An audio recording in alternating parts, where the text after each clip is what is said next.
ইন্ডিয়াকে নাকি অ্যাপ্রুভাল নিতে হচ্ছে ইউএস এর থেকে রাশিয়ার তেল কেনার জন্য। এখন প্রশ্ন হলো ১৪০ কোটির দেশে কেন এরকম দিন দেখতে হচ্ছে? গল্পটা শুরু হয়েছিল ২০২৫ সালে। রাশিয়া ইউক্রেনের যুদ্ধের চাপে পুতিন খুব সস্তায় তেল বেচছিল।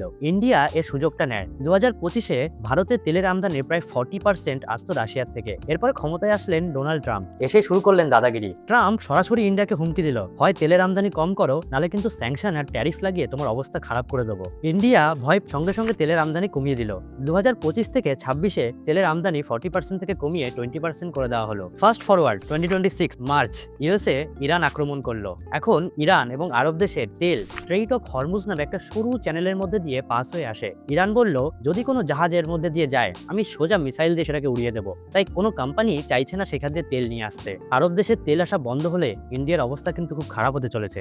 এরম সময় ইউএসএ ইন্ডিয়াকে বলছে, যাও তুমি রাশিয়ার থেকে তেল কিনে নাও। কতটা আত্মসম্মানে লাগে বলুন তো? রাশিয়াও ভাবছে ইন্ডিয়ার কোনো শিরদাঁড়া নেই। এখন ইন্ডিয়াতে এসপিআর বা স্ট্র্যাটেজিক পেট্রোলিয়াম রিজার্ভ আছে, যাতে ৯ থেকে ১০ দিনের পেট্রোলিয়াম মজুত করা থাকে। কোনো কারণে ভারতে যদি তেলের আমদানি বন্ধ হয়ে যায়, তাহলে সেই তেল ব্যবহার করা যেতে পারে। এটা তৈরি করেছিল অটল বিহারী বাজপেয়ী। এখন মেইন মুদ্দায় ফেরা যাক। এটা কি ভারত সরকারের ব্যর্থতা? আমি বলবো হ্যাঁ। এই চীনকে ধরুন, চীন কিন্তু রাশিয়ার সাথে ডিল করে অনেক পাইপলাইন সেট করে নিয়েছে, আর শ্যাডো ফ্লিট দিয়ে তারা রাশিয়া থেকে তেল ইউএস এর নাকের ডগা দিয়ে চীনে নিয়ে আসে। ভারত কিন্তু সেরকম কিছুই পারে না এতদিনে। ভারত এখনো ইউএস এর অনুগ্রহী বেঁচে আছে। দ্বিতীয়ত, এই স্ট্র্যাটেজিক রিজার্ভগুলোর কথাই ধরুন। বাজপেয়ীজি যে কটা রিজার্ভ বানিয়ে দিয়ে গেছিলেন, সেই কটাই আছে। কংগ্রেস হোক বা বিজেপি, কোনো সরকারই আজ পর্যন্ত এক্সট্রা রিজার্ভও অ্যাড করতে পারলেন না। ইউএসএ পৃথিবীর সবচেয়ে বড় ইকোনমি, তাই তার দাদাগিরি তো চলবেই, কিন্তু আমাদের চীনকে দেখে শেখা উচিত। আমি বিশ্বাস করি ইন্ডিয়ার ইন্ডিপেন্ডেন্ট হওয়ার জন্য না ভারতের জনগণ না ভারতের সরকার দুজনই যথেষ্ট করছে। ভিডিওটি ভালো লাগলে লাইক করুন, আর এরকম ভিডিওর জন্য সাবস্ক্রাইব করে রাখুন। দেখা হচ্ছে পরের ভিডিওতে।